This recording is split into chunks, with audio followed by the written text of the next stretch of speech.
this is Jill Ciminillo with Pickup Truck Plus SUV Talk, and today I am in Utah and I'm driving the 2024 Jeep Wrangler. And what I'm going to do in this video is I'm going to walk you through some of the new things that you are going to see on the 2024 model, and then I have a special guest who is going to join me, my Rebel partner, Kristen Shaw, and we're going to tell you about some of the things that we liked and some of the things that we didn't like. There are a couple, just maybe one or two, not a lot, that we didn't like about this vehicle. So let's take a closer look right now.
So starting with the exterior of the vehicle, there's a couple of big things that are new right here on the front. So first off, the grille has been redesigned for 2024, and you'll notice that it's a little bit more open, and the reason is specifically for this 392 model. So we're standing in front of the 392. This has the very powerful V8 engine. And they really wanted to open this up to allow more air in to be able to cool the engine. But the rest of the models benefited from this redesign, and you will see the same open slots on the rest of the models as well. And, with the Willys model, you'll see a black surround, and there's a little bit of a different design depending on the trim that you're looking at, but they all have that more open air kind of look to it. Now, because this is the 392 and Rubicon model, the other thing that you are going to notice is this has a factory installed Warn winch. And what is really cool about this is that it is rated up to 8,000 pounds. We saw a demonstration of this where there was a 60% incline and a Jeep was up at the top of the hill, and it pulled up a 5,000 pound ATV. So I don't know, it's kind of cool. It's really nice that you can get something like this standard, and the vehicle is built to support it. So and with all of the safety systems still in place, and I love that idea. Now, another big exterior feature that you are going to notice that is different is, they have removed the antenna, and they have integrated the antenna into the windshield. So you can still take the windshield down to get that open air experience, and it's not going to mess up your audio, your radio, or anything like that, but it just gives you a cleaner look to the vehicle.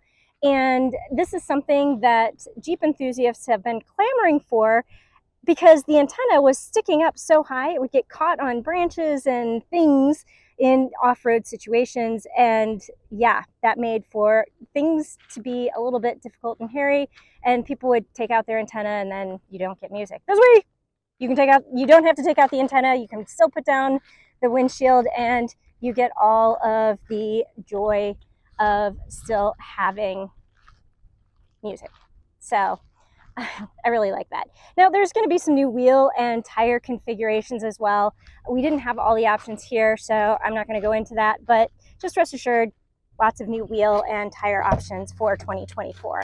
Now, the other thing that I want to point out is you have 12-way power adjustable seats available. So it's not standard. The manual seats are still standard. Like you'll see those on the Sport S, Willis.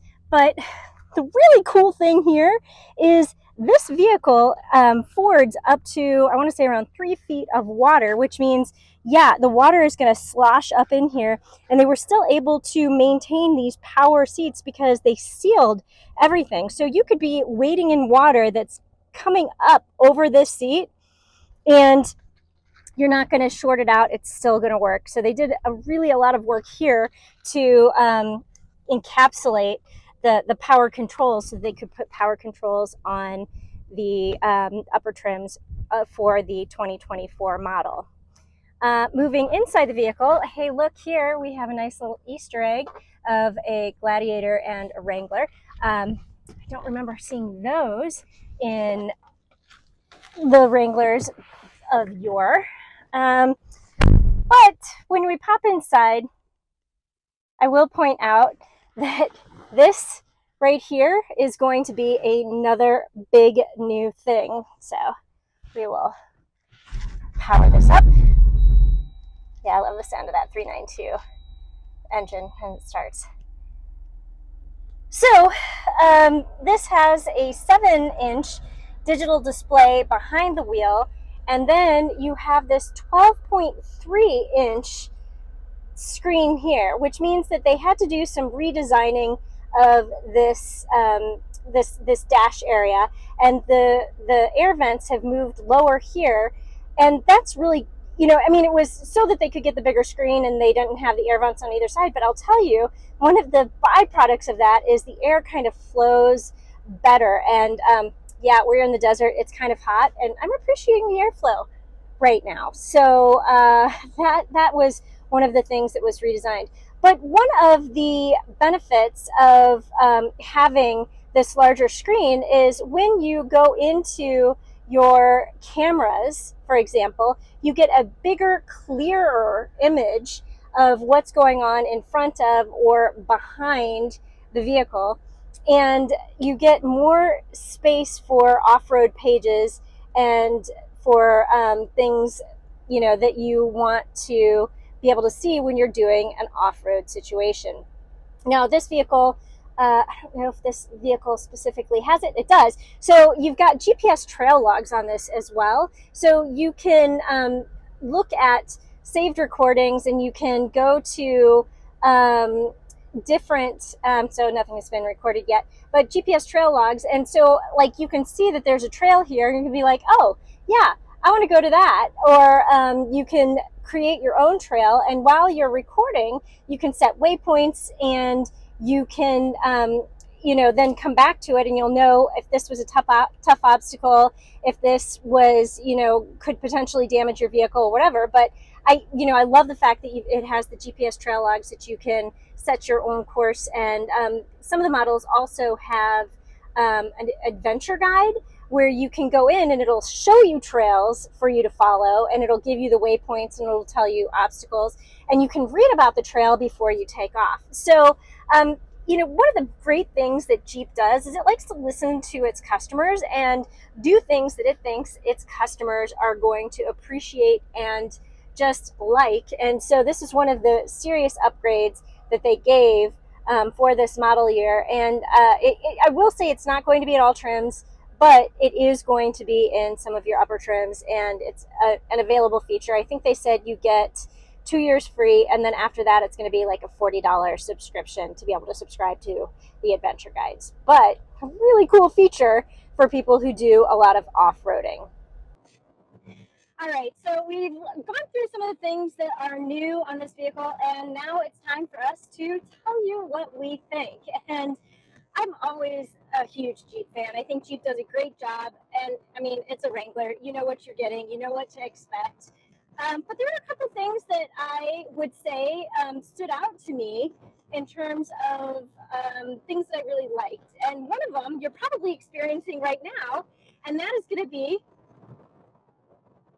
What? how quiet it is. Right? What? Because I mean, this has a cloth roof with the sky panels, and it's quiet. So It's very quiet for a Jeep. I hate to say it that way. yeah, for a Jeep, It's much quieter than Jeeps in the past. How's that? I think that's a good way to say it. It's much quieter. So I think that is one of the really big improvements that they've made, and I appreciate that. So I will apologize if you hear the navigation in the background. We're driving. We don't know how to get back to where we're going, so we kind of need that. But we'll talk over it. I'm sure we'll be loud enough. I'll be loud enough. I don't know if she'll be loud enough. All right. So that's one of the big things that I really like. What were you enjoying on this? Well, we took the 392 out on the trail, and it's loud, which is awesome because I like it that way. Right. And it's so capable. It really is. I mean, they gave us props for our throttle control, and that's something to say because this has big throttle. Right? It really does. But I thought it was pretty controllable. I really liked how this operated on the trail, and as you can see, I kind of like how this accelerated to get on the highway as well. Yes, I like it too. I'm sorry. So that's definitely another one of the big likes that we've got going on here is the 392. You know what? That kind of brings me to one of my dislikes, and that's the fact that we took the 2.0 liter engine out, and it was completely open air, and that meant that you could hear the engine whine a lot, and it was like, and I was like, I mean, and it accelerated well. It did well in terms of power, but it was really buzzy and whiny and loud and How'd it go? yeah, I didn't like that. And speaking of the open air experience, like I really like all of the accessories that you can get, and I love the look of the tube doors that we had on the Willis model that we were driving. But as soon as you got on the highway and you were going like 75 miles an hour, it was like a cyclone hit. It was like being in the middle of Hurricane G. Yeah.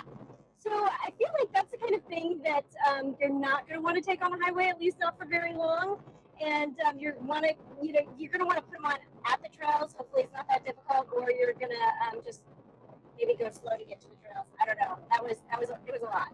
Yes, I agree. If I'm going to go on the trail, I would want the 392 or the 4xe. And the 4xe is truly fantastic on the trail, especially when you're in electric mode and you've got that instant torque to take you over the obstacles. Yeah.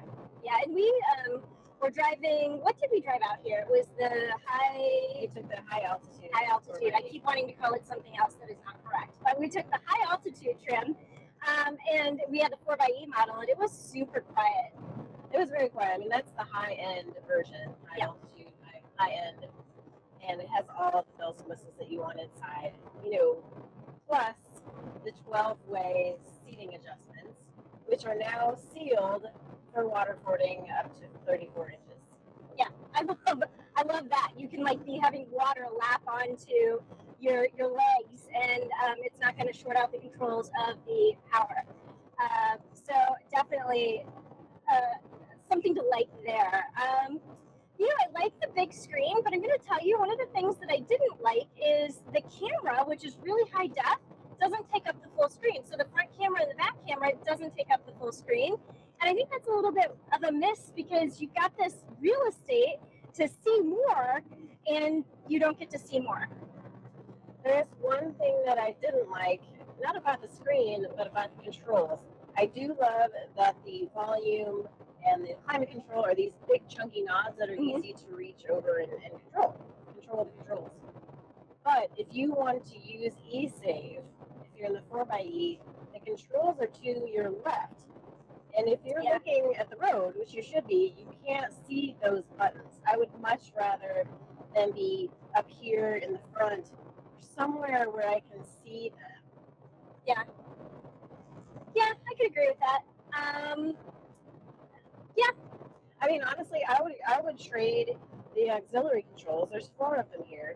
I would put those over on left because I would say those are you're less likely to use on a regular Right. basis than you would be e-save mode or all electric mode on the 4xe. Right. That's a very good point. Jeep, take note of that. Just a helpful, friendly, suggestion. Experts. Yeah. And so we're in the 392, and so the other thing you're going to notice, and I really like that, is this gorgeous red leather that they've got in here. I really, really like this. I do too. We were in the Willis model. It had cloth seats, and those were comfortable, and it was nice. But there's something special about red leather and this Jeep, and the gold accents on the exterior, and I don't know. This is a Jeep, so there's going to be things that are going to be annoying, like when you're in open air and it feels like a cyclone. And the fact that your window controls are on the center stack rather than on the door. But you know what you're getting into when you buy a Jeep. And overall, I feel like this is just, they've taken something that was exceptional, because, it's a Jeep, it's exceptional. It's a Jeep. And they made it even better. They listened to their customers, they added a bigger screen, they added the adventure guides, they added airbags, front and rear airbags on the side by putting them in the frame. And they've taken it and they've moved it further along. And I don't know what they're going to do to this to make it even better. Like there's going to be something, but I don't know how they could make this better. I don't know. I appreciate that they made this more refined by reducing the noise inside the cabin. They put side curtain airbags as standard, right? And now the Rubicon trim has a standard. Is it all the Rubicons? I can't remember which ones come with the Warren winch. 8,000 pound capacity. It's factory installed, so you have to request it. So I don't think it's standard, but you have to request it. But you can get it factory installed, and that's 8,000 pounds. Impressive. That's very impressive. I did tow with the it was the mid-grade engine, and it was fine. It struggled a little bit to change gears on the uphill. Okay. And I would say, though, to be fair, that happens with a lot of vehicles. I towed a 33-foot trailer with a Durango SRT a couple years ago, and that thing was incredibly capable. Yeah. Of towing. Yeah. Big, heavy, 7,500 pound trailer. This was about a 4,200 pound trailer. The Wrangler can tow up to 5,000 pounds now. Yeah, I think that's nice. You can tow up to 5,000 pounds. Anything else? Not that I can think of. I mean, it's a Jeep, so it's got fun built in. It does. I like to take the doors off. I kind of like having the windows up just so it's not so much that's rattling your cheeks and getting windburn. This is not sunburn. This is windburn. Right? You're gonna point that out there. I think we had a great day. Doing some off-road, doing some on-road driving. This is a comfortable, competent vehicle. If I had to sum the 2024 Jeep up into one sentence, I would say it's all the fun that you would expect from a Wrangler, with a lot of extra refinement and really cool features.